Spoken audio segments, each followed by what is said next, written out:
And Gen AI is nothing really far from that. But what made Gen AI very useful is that it can now create new output.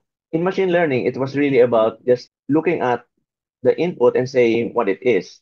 Mm. But now you can give Gen AI an input and it can produce something new, Mm. like compose a poem or write an article or even or create a lesson plan, like what we were talking of earlier. Right? Mm. So it's that, but it's about also understanding patterns because it was trained on a huge volume of words and how those words are formed together to create, meaningful sentences and so on. And so when it looks at whatever it is that you type, it tries to predict what would be the best next set of words that will complete it. Basically, what LLM is.